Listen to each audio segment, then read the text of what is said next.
Pornography থেকে বাঁচার উপায় কি? ডাক্তার হয়ে চোখের হেফাজত করার উপায় কি? প্রথম প্রশ্ন উত্তর হলো যে চোখের জেনা থেকে বাঁচা এতটাই জটিল যে এখন দিন যত অতিক্রম হচ্ছে তত বেশি ফিতনা চতুর্দিক থেকে আমাদেরকে ঘিরে ধরছে। আপনি আর সব করতে পারবেন, ইমানের উপরে টিকে থাকা কঠিন, আপনার আমল টিকে রাখা কঠিন। তো এটার জন্য দরকার হলো আসলে শক্ত সিদ্ধান্ত নিজের বিরুদ্ধে। খুব মানুষের রোগ যখন জটিল হয় তখন অপারেশন দরকার হয়। এই সিদ্ধান্তগুলো কোনো নর্মাল আমলের বিষয় না। অনেকে বলে ভাই একটা আমল শিখা দেন যেটা করলে পর্নোগ্রাফি দূর হয়ে যাবে।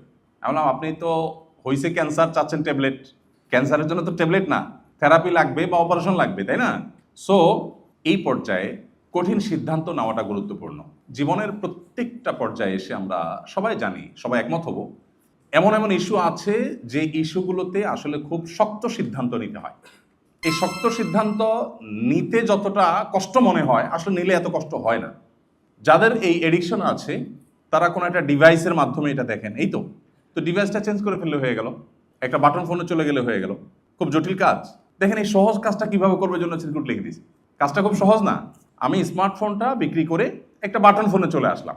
হ্যাঁ, কিছু অসুবিধা হবে, বাট আমি বড় কোনো সমস্যা থেকে বাঁচার জন্য কিছু অসুবিধা তো আমি মেনেই নিব, তাই না?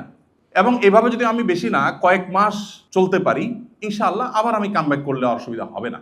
আল্লাহ রাব্বুল আলামিন অনেক গুনাহের ক্ষেত্রে বলেছেন তোমরা গুনাহ করবে না, লা তাকতুলুন নাফস, মানুষ হত্যা করো না। দেখেন জেনা, ব্যভিচার এমন পাপ, এমন গুনাহ, আল্লাহ এ সম্পর্কে বলেছেন লা তাজনুনা বলে আল্লাহ বলেছেন লা তাকরাবুজ জিনা, তোমরা জেনার কাছেও যেও না। ইন্টারেস্টিং বিষয় না? আল্লাহ বলেন নাই যে হত্যার কাছেও যেও না, আল্লাহ বলেছেন হত্যা করো না, সাফ। কিন্তু জেনার ব্যাপারে আসছে আল্লাহ বলেছেন ওয়ালা তাকরাবুজ জিনা, তোমরা জেনার, ব্যভিচারের কাছেও যেও না। কেন আল্লাহ এভাবে বললেন? কারণ এই জিনিসটাই এমন, আল্লাহ তো সৃষ্টিকর্তা, তিনি জানেন তার সৃষ্টির দুর্বল জায়গা কোথায়। তিনি জানেন যে জেনার কাছাকাছি গেলে সে ব্যাক করতে পারবে এর সম্ভাবনা খুব কম, রিস্ক এখানে অনেক বেশি, এজন্য কাছেও যেতে নিষেধ করা হয়েছে। এখন আমরা অনেক সময় বলি না আমাদের মন পরিষ্কার, হুজুরদের মনগুলো সব ছোট, হুজুররা খুব লেম চিন্তা করে। কেন এত পর্দা রর্দা করতে হয় ভাই? মনের পর্দা বড় পর্দা, মনের পর্দা বড় পর্দা। এবং এই জায়গাটাতে বিশেষ করে আপনার বেশিরভাগ মানুষ মনে করে কেন মা বোনের মতো দেখা যায় না, পরনারী কেন এত পর্দা মেনটেন করতে হবে? ওই যে কয়েকদিন আগে না শুনছেন যে কোন একজন স্টুডেন্ট আপনাদের মতোই বাইরে যাবে, সে টাকা জমা দিতে গেছে ব্যাংকের বুথে, ওখানে রিসিপশনে মহিলা ছিল। বেশ ঘটনাটা সারা দেশে ব্যাপক আলোচনা জন্ম দিয়েছে, টকশোগুলোর বেশ গুরুত্বপূর্ণ টপিক হয়েছিল এটা। তো ভদ্র মহিলার কাছে টাকা জমা দিতে গেছে, ক্যাশিয়ার ছিলেন উনি। তো এই ইয়াং ছেলে যে বাইরে যাবে পড়াশোনার জন্য তাকাচ্ছিল না তার দিকে।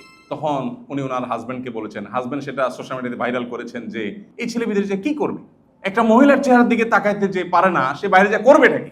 বাইরে এত মহিলা, সে এখানে একটার দিকে তাকাতে পারতেছে না, ওখানে যে করবেটা কি সে? তো এটা নিয়ে সারা দেশ খুব সরগরম, টেনশন হয়ে গেছে। হায় হায় রে, ছেলে তো চোখের ডাক্তার দেখানো উচিত, বেচারা তাকাতে পারতেছে না, তার ডেফিনেটলি চোখে কোনো সমস্যা আছে। আচ্ছা, কি অদ্ভুত না, যে ভদ্রলোক লিখেছেন তার ওয়াইফের দিকে তাকায় নাই, এজন্য তিনি অপমান বোধ করেছেন। আচ্ছা, আমরা কমন সেন্স ব্যবহার করি, কোরআন এবং হাদিস আপাতত থাকুক, আমরা কমন সেন্স ব্যবহার করি। রাস্তায় কোনো নারীর সৌন্দর্য বা স্ক্রিনে কোনো নারীর সৌন্দর্য দেখার পর একজন পুরুষের মনে কি চিন্তা আসে? আল্লাহর কি অপরূপ সৃষ্টি, সুবহানাল্লাহ, ফাতাবারাকাল্লাহু আহসানুল খালিকিন, আল্লাহু আকবার। এই চিন্তা আসে? এই চিন্তা আসে?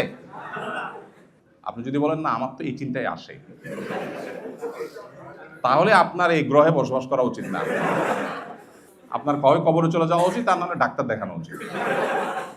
আচ্ছা ভাই, যেটা বলছিলাম, এখন আপনারা সবাই যেভাবে হো হো করে হাসলেন, এই হাসিটা আমার দরকার ছিল কথাটা বোঝার জন্য।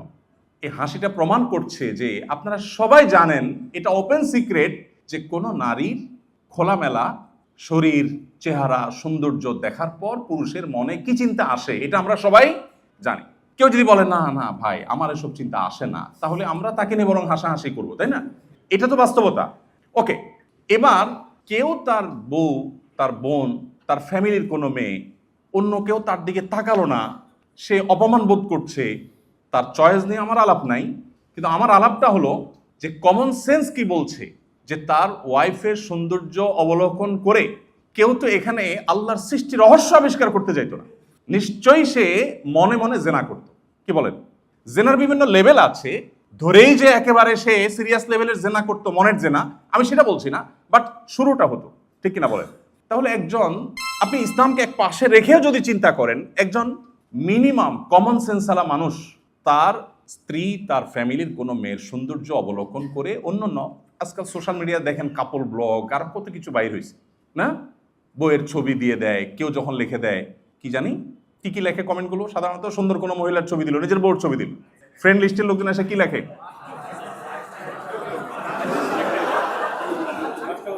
আচ্ছা যেই সব বলার দরকার নেই আমাদের, যে শব্দগুলো ব্যবহার করা হয় এই শব্দগুলো দেখে সে আবার রিপ্লাইতে লেখে থ্যাঙ্কস ভাইয়া। আপনি রুচির দুর্ভিক্ষটা খেয়াল করছেন? মানে সে রিপ্লাইতে বলছে থ্যাঙ্কস, তাকে যে কি বলছে এটা তর্জমাই সে করতে পারে না, তার বইয়ের ছবি দেখা। দেখেন এই কথাগুলোকে আমাদের অনেক বন্ধুরা মনে করে এই বেটা হুজুররা না, ওই যে একটু আগে বললাম হুজুররা না, এদের চিন্তাধারাগুলো এত নিচু। এখন আমার কথা হলো যে ভাই, আল্লাহ তাআলা সৃষ্টিগতভাবে প্রকৃতিগতভাবে তৈরি করেছেন এমন যে নারী পুরুষ একে অন্যের প্রতি আকৃষ্ট হবে। এটা তো আল্লাহ তাআলা প্রকৃতিভাবে করে রেখেছেন। এখন সেজন্যই তো এই জায়গাটাতে আল্লাহ রাব্বুল আলামিন আমাদেরকে প্রতিবন্ধকতা দিয়েছেন। আসলে আমরা মূল জায়গায় আসি। এখন আপনি আপনার পরিবারের কোনো মেয়ের ছবি দিয়ে বা তাকে আপনি খোলামেলা পোশাকে নিয়ে কোথাও গেলেন, কোনো পাবলিক প্রোগ্রামে, বিয়ে শাদিতে বা যেখানে গেলেন, আপনি নিজে এইরকম কোনো দৃশ্য অন্য কারোর দেখে আপনি কি করেন, জাস্ট আপনার নিজেরটা চিন্তা করেন, তাহলে তো উত্তর পেয়ে যান। যে আপনারটা দেখে বাকিরা কি চিন্তা করে, যেই চিন্তাগুলো তারা করে এর একটাও যদি মুখ দিয়ে তারা উচ্চারণ করত অথবা প্লে কার্ডে লিখে ধরে রাখতো, আপনি জুতা নিয়ে দৌড়াতেন। বাট আপনি জেনেও না জেনে ভান করে আছেন। আপনার কাছে মনে হচ্ছে যে আল্লাহ তাআলা বোধহয় বোঝা চাপাই দিয়েছেন। আল্লাহ যে পর্দারে বিধান দিয়ে আপনার ফ্যামিলির সেফটি, সিকিউরিটি, তাদের আত্মসম্মান, তাদের আত্মমর্যাদাকে আল্লাহ তাআলা সেভ করেছেন, আপনি সেভাবে ভাবছেনই না, আপনি এটাকে বোঝা মনে করছেন। দেখুন আজকের এই পৃথিবীর যেদিকে তাকাবেন সব দিকে আপনি একটি আহ্বান পাবেন, ভোগ করো।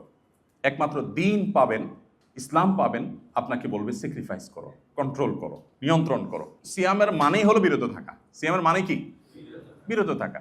পৃথিবীতে ইসলাম ছাড়া, বিশেষ করে ভোগবাদী এই পৃথিবীতে আপনি যে দিকে তাকাবেন, প্রত্যেকটা বিজ্ঞাপনী বিলবোর্ড, প্রতিটা অ্যাডভার্টাইজ, প্রতিটা বিজ্ঞাপন আপনাকে ভোগের আহ্বান করছে।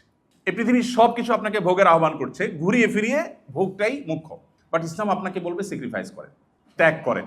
স্যাক্রিফাইস এবং ত্যাগের এই মানসিকতা যখন মানুষ তৈরি করতে পারে, তখন তার মধ্যে সুখের আসল ঠিকানা তার মধ্যে চলে আসে। আর ভোগ মানুষকে এমন একটা জায়গায় নিয়ে যায়, তাকে সারা জীবন হতাশার সমুদ্রে নিয়ে যায়। বা যেভাবে মনে হয় যে ভোগ শেখাচ্ছে, বসেও ভোগ করতে উৎসুক হচ্ছে, এতে মনে হয় সে সুখের দিকে যাচ্ছে, আসলে সে আস্তে আস্তে হতাশার দিকে যাচ্ছে।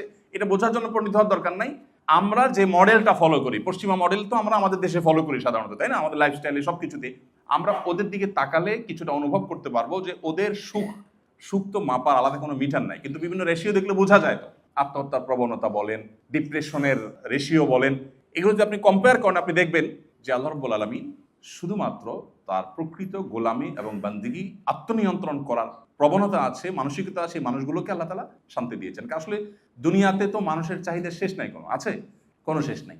তো এইটার সবচেয়ে সহজ সমাধান হলো নিজেকে নিয়ন্ত্রণ করা, সবর করা। তো পর্নোগ্রাফি থেকে বাঁচার জন্য এই যে হার্ড এবং কঠিন একটা ডিসিশন নেওয়া, এই হার্ড ডিসিশন নেওয়া, এটার কোনো বিকল্প নাই। যে আমি আসলে ওই সূত্রগুলো, ধরুন আমি নির্জনে থাকার কারণে এই সমস্যাটা হয়, তো আমি নির্জনতা পরিহার করবো, এমন কোনো রুমে যাবো যেখানে 2-4 জন থাকবে, কিছু সমস্যা হবে, বাট আমার মূল সমস্যার সমাধান হবে। ঠিক একইভাবে যে ডিভাইসটা আছে ওটা আমি চেঞ্জ করতে পারি, আমি নেট কানেকশন থেকে ডিসকানেক্টেড থাকতে পারি, আমি বিশেষ কোনো ইস্যু আছে, কারোর সাথে ব্যক্তিগত যোগাযোগ আছে, তার নাম্বারটা ডিলিট করে ফেলি, তাকে ব্লক করে ফেলি, সিমটা চেঞ্জ করে ফেলি, অনেক অপশন আছে। বাট এই অপশনগুলো দেখেন খুবই খুবই সহজ অপশন, কিন্তু আমরা না পারি না। কেউ একজন মনে হয় যে হাত পা বেঁধে রাখছে, বলে যে ভাই আমি পারি না। কেন পারেন না ভাই? মোবাইলটা ফেলে দিলে তো হয়ে যায়। আপনি যদি কোথাও ফেলতে আপনার খারাপ লাগে, আমাকে দিয়ে দেন, এটা তো জটিল কোনো ইস্যু না ভাই। তো আল্লাহ তাআলা আমাদেরকে হিম্মত দান করুন, সাহসিকতা আল্লাহ তাআলা দান করুন। স্থায়ী সমাধান হলো বিয়ে শাদী, বিয়ে করে ফেলা। তো বিয়ে নিয়ে এত প্রশ্ন আপনাদের, আমি এক নজর দেখলাম, সুবহানাল্লাহ।